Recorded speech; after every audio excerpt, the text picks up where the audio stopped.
बिहारी लाल की। लाओ चुना जो आधा गुरुमान ने दिया था, अब लाओ हम भी खा ले तुम भी खा लो, और थोड़ा ठंड में जो कपकपा रहे, कोई उपाय नहीं ठंड से बचने का, मूसलाधार बारिश हो रही है। अब सुदामा तो चना खा चुके थे, खा रहे थे।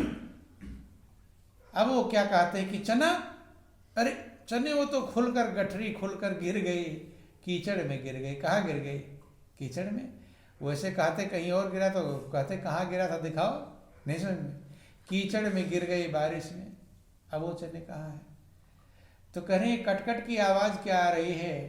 कह रहे ठंड से, चने जब चबाएंगे तो आवाज़ आएगी। तो कहे ठंड से मेरे दांत कटकट आ रहे हैं। तो कितने कर्म तैयार हुए? झूठ बोला, बहाना बनाया। तो ध्यान देना, एक कर्म बिगड़ने का कारण आप कहानी सुनते हैं। सुदामा दरिद्र भी कोई नहीं, ऐसा दरिद्र आज तक कोई भी। क्यों? उनकी जिक्र है एक पद में। सुदामा की पत्नी सुशीला कहती है, जब उसने सुन लिया कि द्वारिकाधीश इनके मित्र हैं, तो बार बार कहती चले जाओ, धनी आदमी है, राजा है, थोड़ा भी सहयोग करेंगे तो बहुत बड़ा हो जाएगा। तो द्वारिका जाओ जी, द्वारिका जाओ जी, आठों याम यह झगते रे, बार बार कह रही है।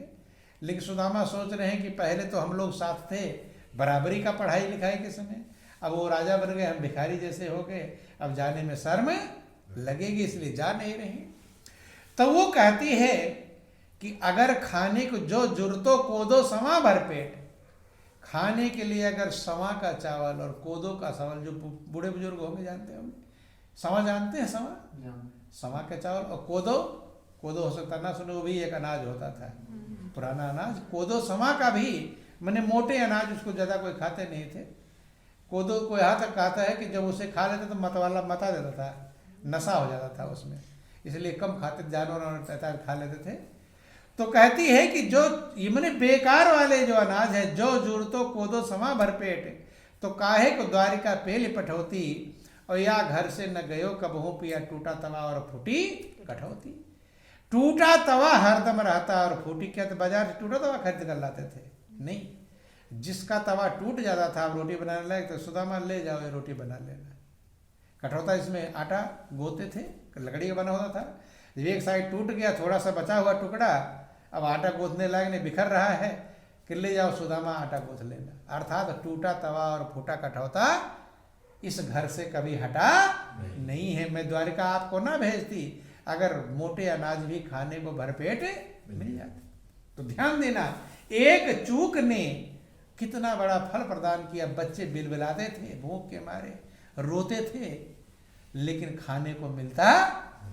कभी कभी थोड़ा बहुत कुछ पाया, बच्चों को थोड़ा थोड़ा खिला दिया, अपने पानी पीकर दोनों पति रह जाते थे।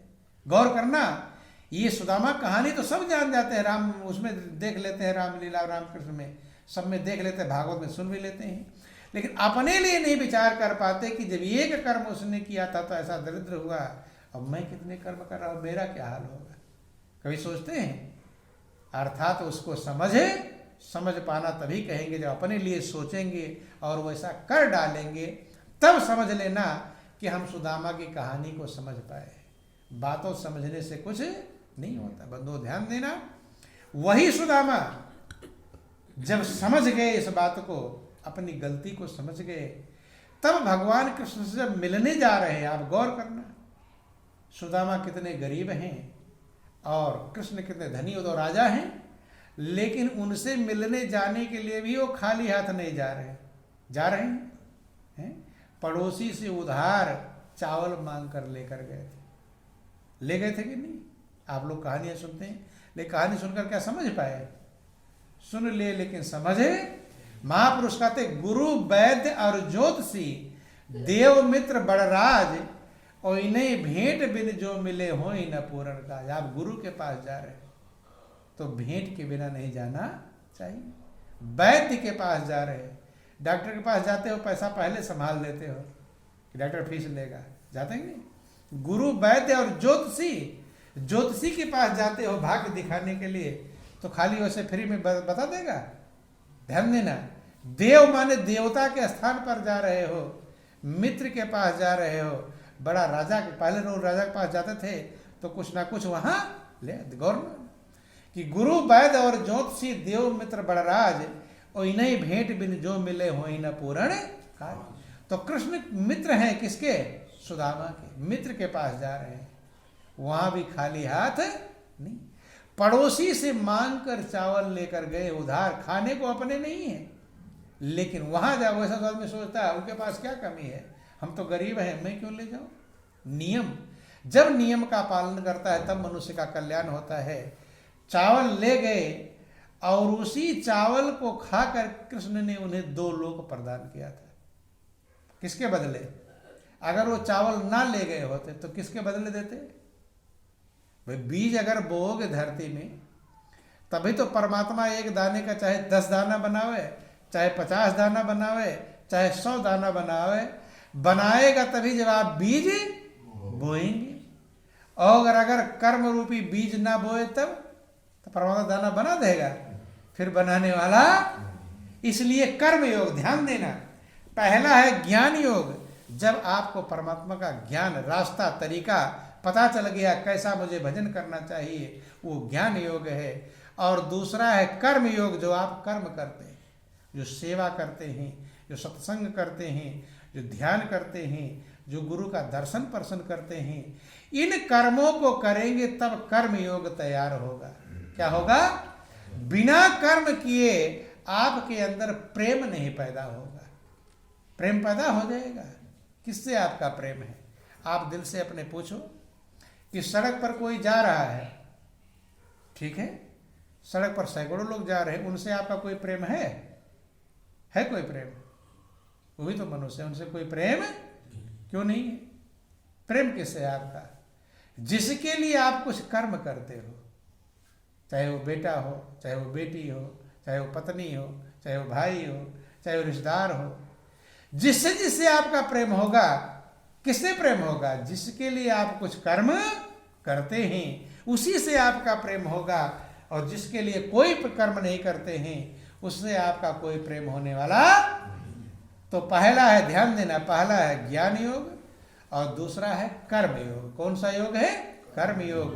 और जो कर्म करेंगे अब तब आपके अंदर प्रेम पैदा होगा प्रभु के प्रति। जब प्रेम, तो उसी को भक्ति योग कहते हैं। क्या कहते हैं? भक्ति योग। और भक्ति से उद्धार होता है। किससे उद्धार होता है? भक्ति से। लेकिन 2 योग पहले पूरा करेंगे तब तीसरा प्रेम पैदा होगा। बंधु, इसलिए महापुरुष कहते हैं कि मोहन प्रेम बिना नहीं मिलता, चाहे कर लो कोटि उपाय।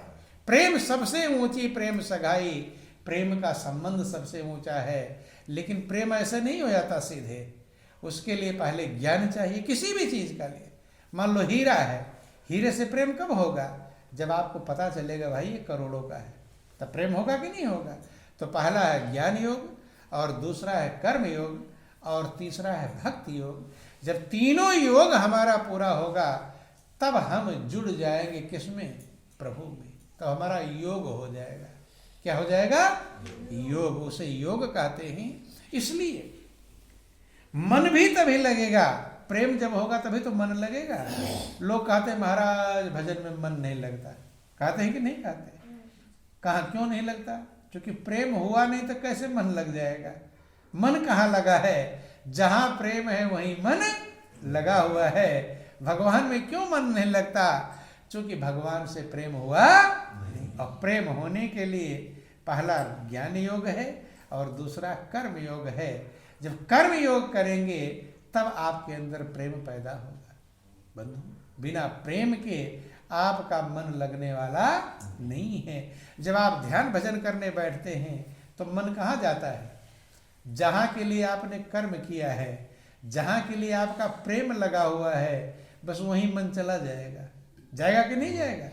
हिसाब लगाना मेरा मन कहाँ गया, तो कभी वो बाजार में जाएगा, कभी बेटा में जाएगा, कभी बेटी में। क्यों जा रहा है? उनके लिए आपने कर्म योग किया है और उन्हीं में प्रेम योग बना है। जब उनमें प्रेम योग बना है, ऐसे जब प्रभु के लिए हम कर्म करेंगे, प्रभु के लिए कर्म योग बनेगा और तब प्रेम योग बनेगा और तब आपका दिल लगेगा।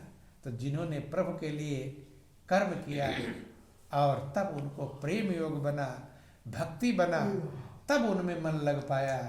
फिर एक दिन ऐसा होता है जब आपको समझ में आ जाता है कि सब बेकार का झमेला है, तब आप चलते हैं कि अब मेरा मन भगवान में लग जाए। लेकिन कर्म अब नहीं कर पाएंगे।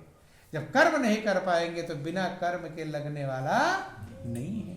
खेती में कर्म अगर ना करो आप, बीज बोना, ध्यान देना, खेती का उदाहरण समझ लो। खेती में जो बीज बोया जाता है वो ज्ञान योग है। क्या है? ज्ञान। गुरु महाराज जी आपके हृदय में परमात्मा के ज्ञान का बीज बोते हैं। वो कौन सा योग है? ज्ञान योग है। जब बीज बो दिया गया, अब उसके बाद जो आप वहां कार्य करते हैं वो कर्म योग है। कौन सा योग है? कर्म योग। अब उसकी सिंचाई करना, खाद डालना, पशु ना खा ले, कीड़े ना खा लें, ये जो आप कर्म करते हैं ये कर्म योग है। और जब कर्म योग आप करेंगे तब आपको उस फसल में लगाव हो जाएगा। क्या हो जाएगा? लगाव। खेत घर पर रहेंगे लेकिन प्रेम कहाँ रहेगा कि कहीं कोई जानवर मेरे खेत में, प्रेम है तभी तो। दूसरे के खेत में प्रेम है, दूसरे खेत में जानवर खा रहा होगा तो आप रास्ते से चले जाओगे या भगाओगे उसे? गौर करना, विचार करना, ध्यान देना। आप रास्ते से जाते रहते हैं, अब किसी के खेत में कोई गाय वाय खाती रहती है तो उसे भगाते हैं कि चले जाते हैं? सीधा चले जाते हैं, क्योंकि उसके लिए आपने कर्म नहीं किया है, उसके लिए प्रेम पैदा। और अपने खेत में अगर खा रहा हो तब जरूरी काम होगा तो भी रुकेंगे जल्दी और भगाएंगे। क्यों? प्रेम है उससे।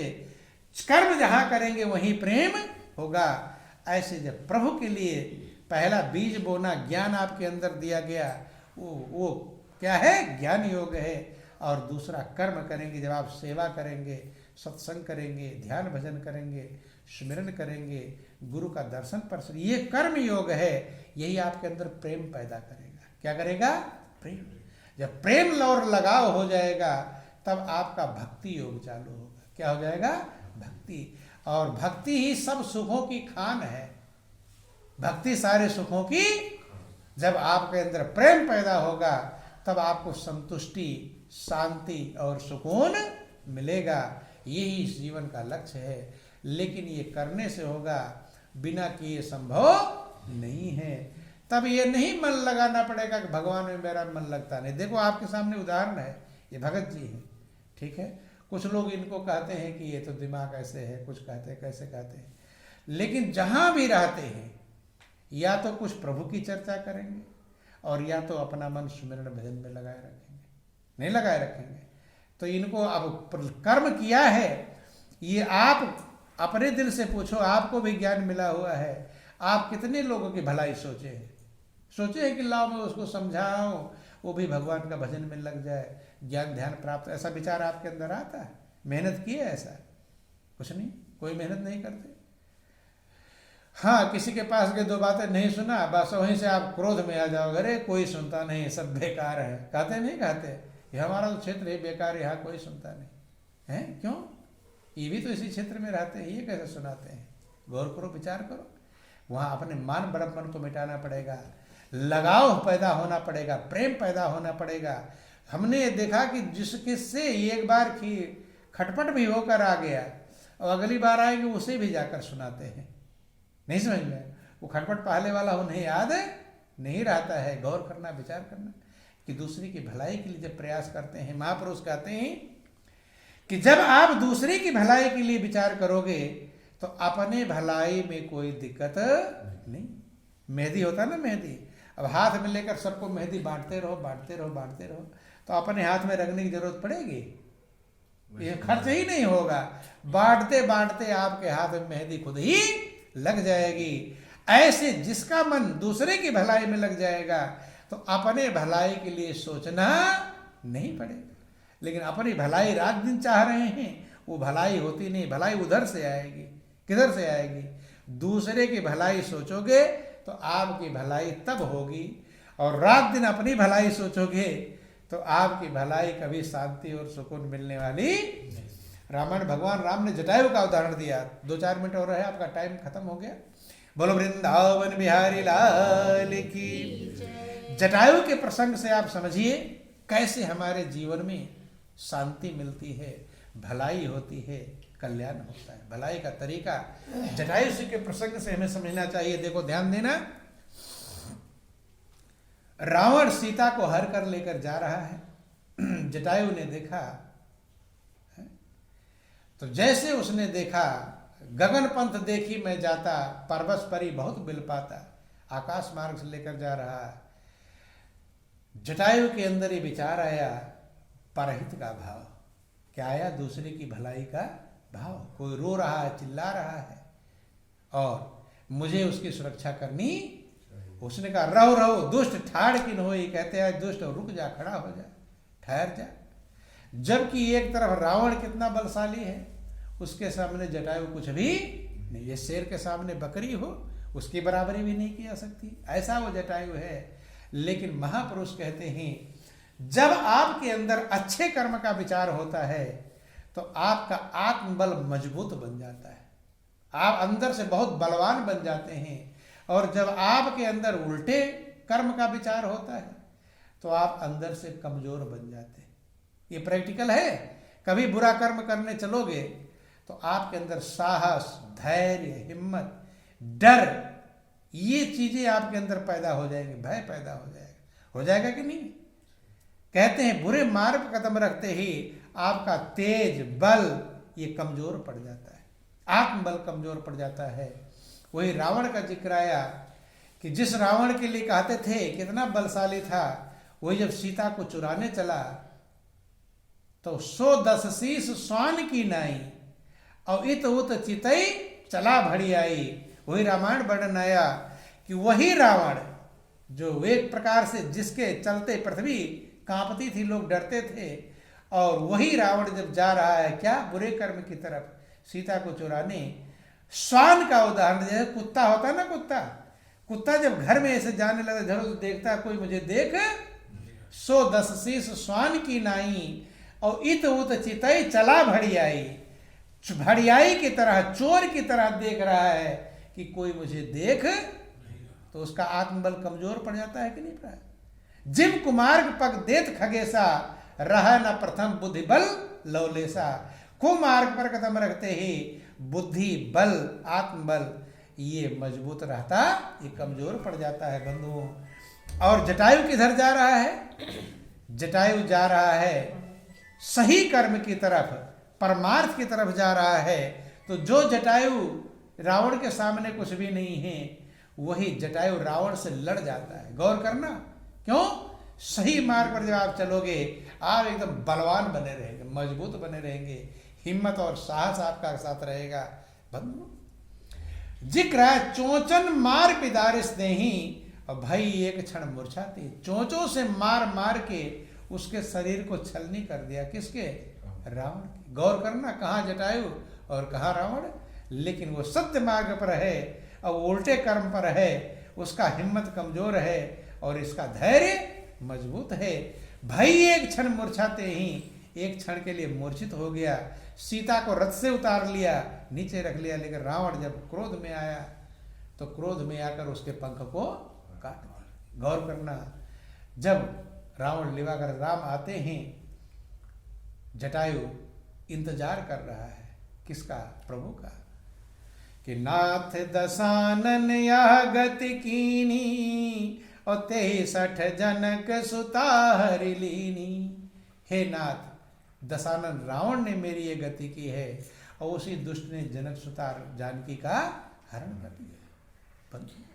भगवान राम कहते हैं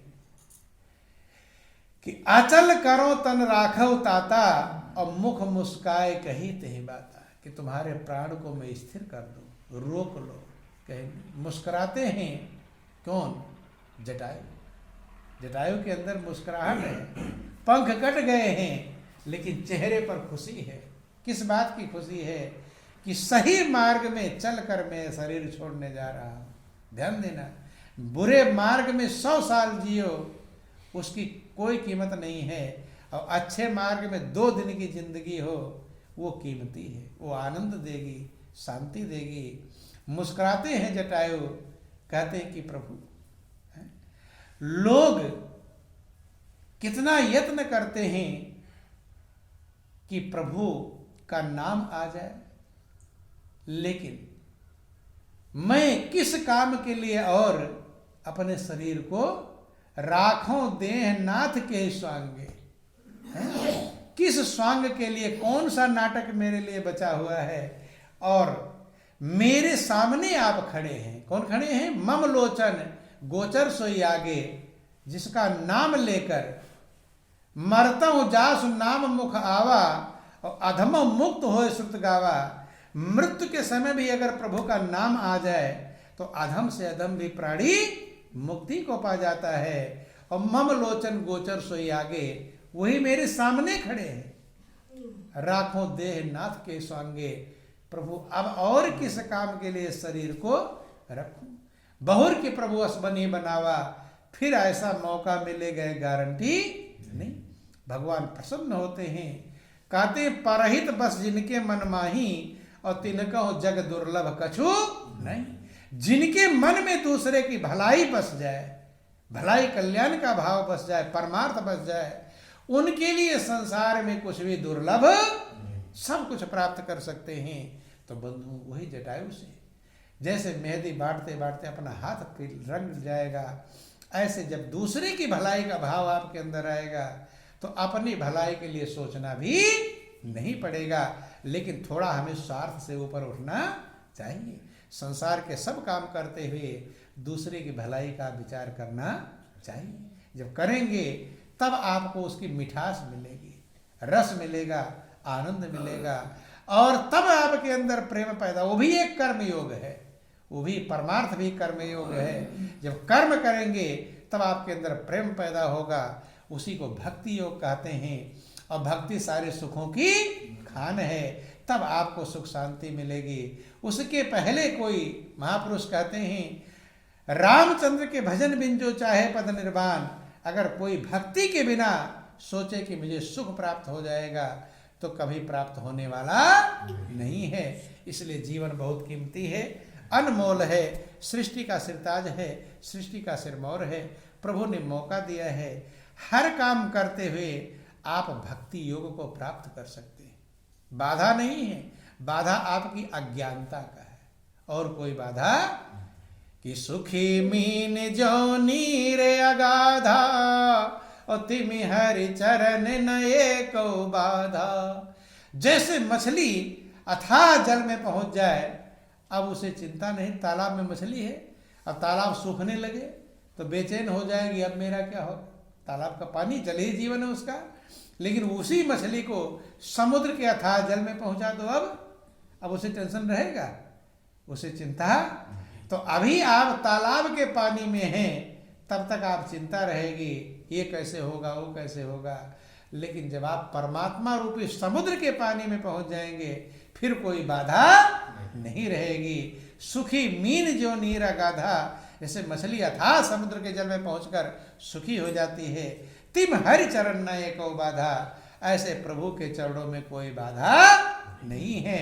लेकिन हम प्रभु के चरणों में पहुंचे, उसके लिए ज्ञान योग, कर्म योग और भक्ति योग, ये तीनों योग जब धारण करेंगे तब आप अपनी मंजिल को चलेंगे।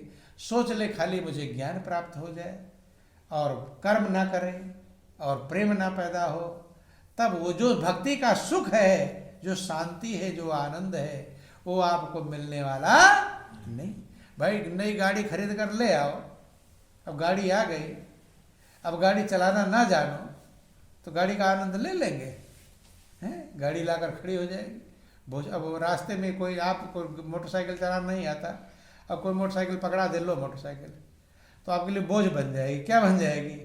उससे कहते हैं पैदल जाते तो अच्छा रहता है, तो और झंझट हो गया, धक्का मार कर लेकर जा रहे, बोझ बन गया कि नहीं बोझ बन गया। लेकिन वो चलाना आता, वो कर्म योग है। जब कर्म योग आपको आएगा तो वही आराम दे देगी। क्या देगी? वो आराम देना ही भक्ति योग है, प्रेम योग है। प्रेम मिल गया तो आपका जीवन आनंद मग्न बन जाएगा। ऐसे ही जब ज्ञान प्राप्त किए हैं उसके बाद कर्म करेंगे, और जब प्रेम पैदा हो जाएगा तो आपका जीवन आनंद मग्न हो जाएगा। लेकिन कुछ लोग सोचते हैं, हाँ जी मैंने गुरु से ज्ञान ले लिया, अब हमारा आनंद मग्न क्यों नहीं हुआ? नहीं समझे? कर्म योग जब तक करेंगे नहीं, तब तक प्रेम नहीं पैदा होगा और तब तक आपका जीवन, अगर वैसे आनंद मग्न हो जाता तो क्या जरूरत थी लोगों की इतना मेहनत करने की। मेहनत का राजा महाराजा भिक्षा मांग करके लाए, मेहनत किया, क्यों किया? इसलिए हाँ, समझ में आई बात। तो इसलिए जो जो कर्म का मौका मिले, कर्म अगर करेंगे तभी आपका मन लगेगा, बिना कर्म के मन लगने वाला नहीं है। इसलिए कहा कर्म प्रधान विश्व रचि राखा, कर्म प्रधान बनाया है तो कर्म योग सबसे महत्वपूर्ण है। यही जीवन का सार है। बोलिए प्रेम से गुरुदेव महाराज।